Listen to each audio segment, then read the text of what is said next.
The top 10 rookies in the NBA today, ranked based off their current value. Golden State's number 2 pick James Wiseman has been the center that the Warriors were looking for throughout their run to 5 straight finals appearances. Boston's number 26 overall pick Peyton Pritchard's leading the contending Celtics in bench scoring. In this video, you'll find out who the top 2 first-year players are, and make sure you stick around to find out my early prediction for the Rookie of the Year award. If you're already subscribed, welcome back to D-Flow Hoops. If you're new here and a basketball fan interested in NBA player rankings, predictions, as well as stories about the league, welcome aboard. You came to the right place. Please subscribe and hit notifications so you're updated every time I post content. Let's get into this. Number 10, Immanuel Quickley.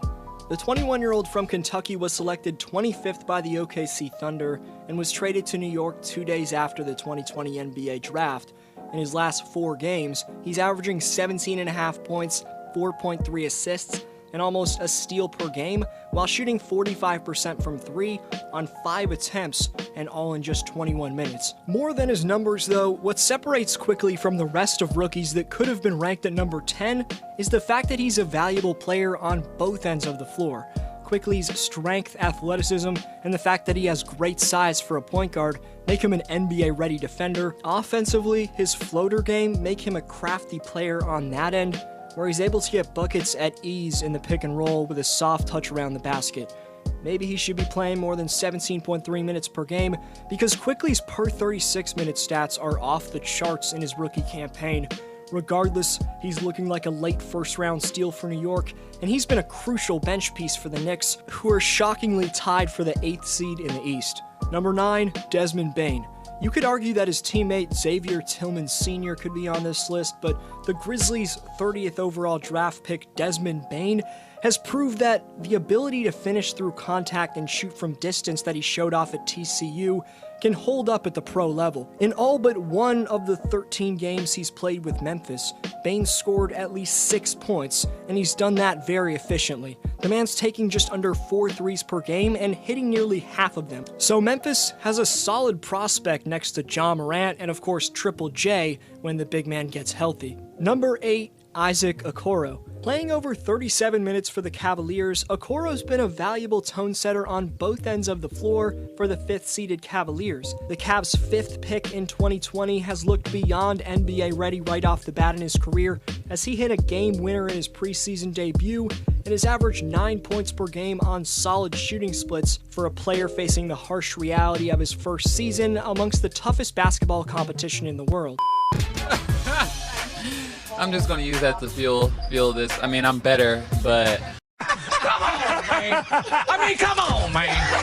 Number 7, Peyton Pritchard. The Celtics guard is out for the next 2 weeks with a sprained MCL in his right knee. But before he got hurt against the Sixers on January 22nd, he had the highest plus-minus among rookies in the 2020-21 season. Peyton dropped 23 points on 8 of 13 shooting against my Raptors, and it's clear Boston's guard is built for the moment and is capable of being a legit contributor for the contending Celts. While the injury looked painful, it might have been a blessing in disguise because the 2 weeks off actually could help Peyton avoid hitting the rookie wall and be fresh for the playoffs. With the NBA veteran-esque way in which he mixes up his drives and three-point shots, he looks like a complete draft steal for Boston. Pritchard has elite passing vision, a quick shooting release, and an above-average off-the-dribble shooting ability for a first-year player. Number 6, Anthony Edwards. Every player ranked so far has had the luxury of joining a franchise where they've been expected to be role players. Conversely, the number 1 pick, Anthony Edwards, has had the responsibility of being an NBA team's top scoring option. With Cat's injury, Ant is taking the 3rd most amount of shots on the Wolves right now, behind Malik Beasley and D'Angelo Russell. And while Edwards has struggled with his shooting percentages, if he was put in the right situation like some of the other players on this list, things could be a different story for him. Despite his struggles, I think Anthony will get his game together, and he's too talented to have his current value ranked outside of the top 6. Number 5, Patrick Williams. Chicago's front office absolutely shocked the world when they drafted Williams with their 4th overall pick, a man who was projected to be taken deep in the 2020 lottery.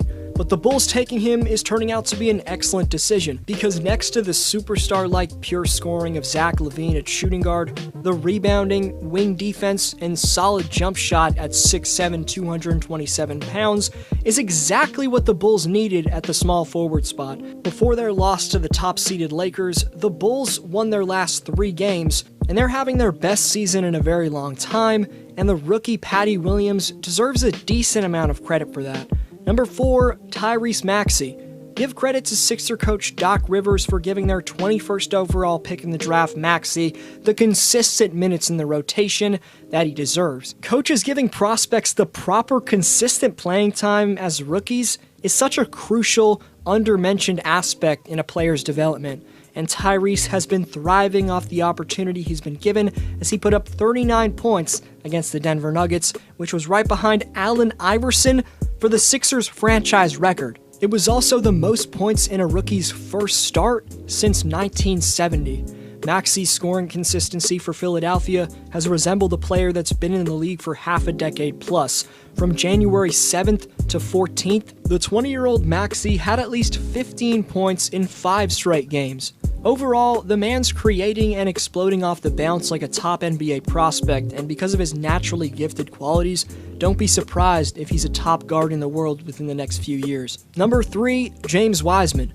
James hasn't fully developed his ability to pop out to the three-point line. However, he is shooting a decent 6 of 16 on his attempts from out there. I think we can expect Wiseman to develop into a decent stretch big as his career progresses, but for now, he's a solid paint presence for the Steph Curry-led Warriors, who are currently tied for the 8th seed out west. Draymond Green got a tech because the ref thought he was yelling at him, but really Green was yelling at Wiseman, and I know Draymond can be harsh at times, a lot of times, but his mentorship should ultimately be a positive influence on the growth of the Warriors' 19-year-old man in the middle. The 7-foot, 244-pound rook needs to be averaging more than 6 rebounds because his size should be overwhelming, he should be dominating, he also should be shooting more than 63% from the line, but he's already damn productive for his lack of pro experience. I think James is doing a great job in a pressured situation, and for many years to come, he should be a focal point up front in the Bay. Number 2, Tyrese Halliburton. The Sacramento Kings hit the lottery with the 12th overall pick.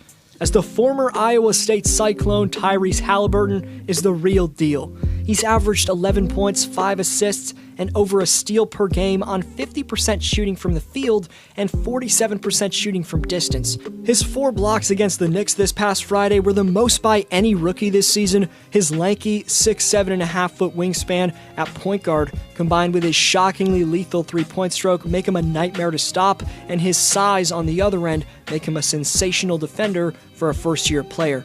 Before number 1, main honorable mentions to Cole Anthony, who's provided above-average leadership for a rookie in Orlando, and Deni Avdija, who only averages 7 points on a 3-8 Wizards team, but he has shot the ball extremely efficiently. Also mentions to Saddiq Bey, Xavier Tillman Sr., Precious Achiuwa, Mason Jones, Jae'Sean Tate, and Isaiah Joe. Number 1, LaMelo Ball. Off the bench in Charlotte, Melo's averaging 11 points, 6 rebounds, and 6 assists on good shooting percentages for a rookie point guard. Based off that production, of course, the ultimate big baller, LaMelo's dad, LeVar Ball, is going to be upset that his son's coming off the bench. And LeVar predictably said to TMZ, quote, "My boys are not freaking role players, they superstars, let them do what they do." But as with any 19-year-old, you have to take the bad with the good, because after a 7-game stretch in which Ball averaged 15.6 points, 7.4 rebounds, and 7.1 assists per game, while shooting 46% from the field, Ball's turned the ball over 11 times in the last 3 games.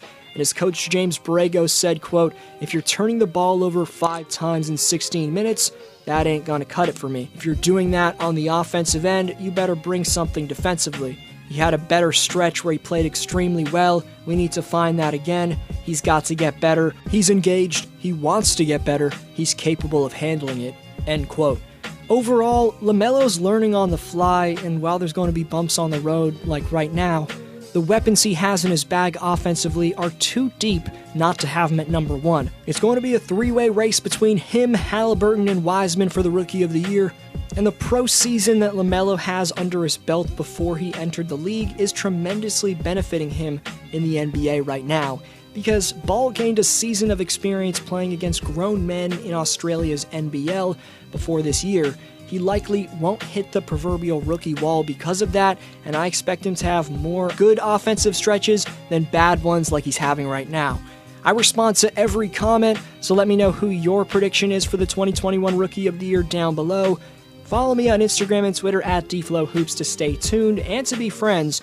You're the best for sticking around until the end. This was DFlow, and I'll see you next video.